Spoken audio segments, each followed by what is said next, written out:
자, 북한군의 러시아 파병 이후에 국제 정세가 아주 급박하게 지금 돌아가고 있는데요. 실제로 지금 상황은 어떤지 이 전문가와 함께 자세히 짚어보겠습니다. 엄효식 한국국방안보포럼 사무총장 나오셨습니다. 안녕하세요.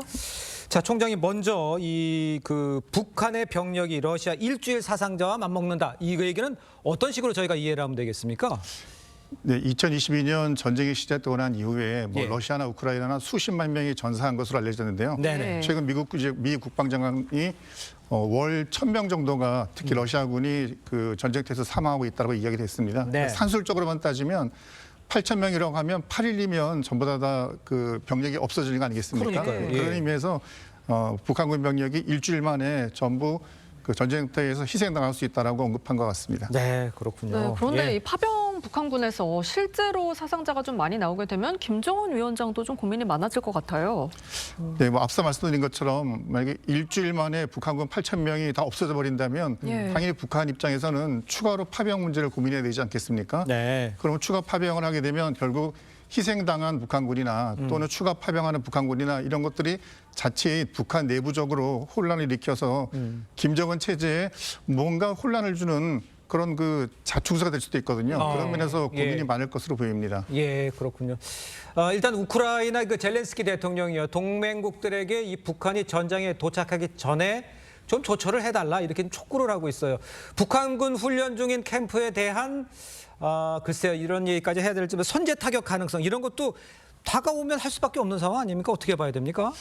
네, 젤렌스키 대통령 입장에서는 전반적으로 전황이 좀 불리하게 돌아가고 있기 때문에 어쨌건 우수한 쪽으로 반전을 시켜야 되는데요. 그 우수한 쪽으로 반전시키는데 가장 중요한 것이 장거리 타격할 수 있는 무기들, 특히 미사일이나 또는 하이마스 같은 달인장포 이런 것들이 필요한데 예. 지금까지 미국이나 나토가 장거리를 타격할 수 있는 무기는 주지 않았었거든요.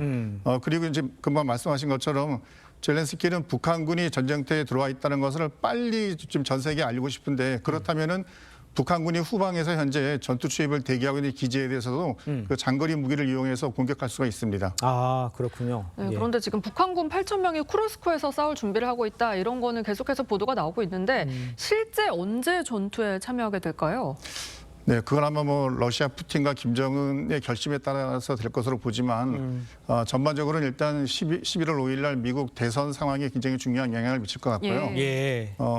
어차피 이미 북한군이 쿠르스크 지역 인근에 가 있다라면 시간을 더 미룰 이유가 없지 않습니까?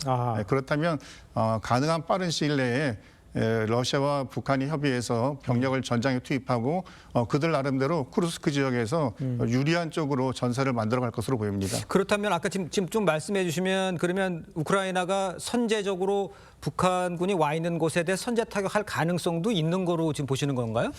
젤렌스키 대통령이 여러 가지 북한군이 러시아 지역 전투에 개입하는 것에 대해서는 가장 먼저 목소리를 높였지 않습니까? 그렇습니다. 그렇다면 예. 그것을 증명을 해야 되는데 네네. 그 증명하는 방법은 러시아군에 대해서 직접 공격을 하고 예. 그로 인해서 북한군이 있다는 것을 실제적으로 확인해 주는 그런 게 반드시 필요하다고 예상이 됩니다. 예, 알겠습니다. 자, 그런 가운데 이제 미국 유력 일간 워싱턴 포스트가요, 북한의 러시아 파병이 글로벌 분쟁으로 확대될 위험이 있다 이렇게 지적을 했어요. 실제적으로 이런 상황은 어떻게 좀 전망을 하십니까? 네, 맞습니다. 물론 저런 상황이 있어서는 안 되겠지만 그렇죠. 일단 북한군이 그 러시아로 갔다는 것은 일종의 인도 태평양 지역에 있는 군사력이 그 러시아 지역에 개입했다는 것이 될 수 있고요. 그다음에 러시아에 대해서는 이란이 지속적으로 물밑에서 지원을 하지 않습니까? 그럼 예. 중동도 어차피 그러면 간접적으로 러시아 전쟁에 연관이 되는 거기 때문에 그렇죠. 그러니까 유럽, 중동, 인도태평양 모두가 자칫하면 전쟁의 분위기로 갈 수 있기 때문에 예. 그런 것을 지적한 것으로 보입니다. 그렇군요. 네, 그런데 이런 가운데 북한이 지난달 31일에 발사한 ICBM이 이 러시아의 기술 지원을 받고 있을 가능성이 제기가 됐거든요. 지금 북러 군사 공조도 더 긴밀해질 걸로 보이나요? 네, 그 ICBM, 그 대륙간 탄도 미사일이라는 것이 굉장히 높은 기술이 필요하거든요. 예. 북한이 물론 그런 기술 개발을 자체적으로 노력을 해왔지만 네. 한순간에 단계를 높이기 위해서는 결국 그 부분에서 앞서 있는 국가로부터 지원을 받을 수밖에 없습니다. 네네. 작년에 이제 김정은이 러시아 그 우주 발사 기지를 방문했었고 네. 올해 올해 6월달 푸틴이 평양을 방문해서 상호간에 협약도 맺었지 않습니까? 조약도 네. 맺었지 않습니까? 아마 그런 부분에서 기술 협력에 대한 분명히 언급이 되었을 것으로 보이고 실제 이번에 발사된 그 화성 9호의 외형이나 이런 것들은 러시아가 운영하는 대륙간 탄도 미사일의 외형과 매우 유사하기 때문에 충분히 기술 전수 가능성이 높다고 보여집니다. 그러면 기술 만약에 가능성이 높다라고 얘기를 하시면 기술을 전수하면 곧바로 그 북한은 그거를 받아들이면 바로 그 성공이 되는 겁니까? 상황적으로?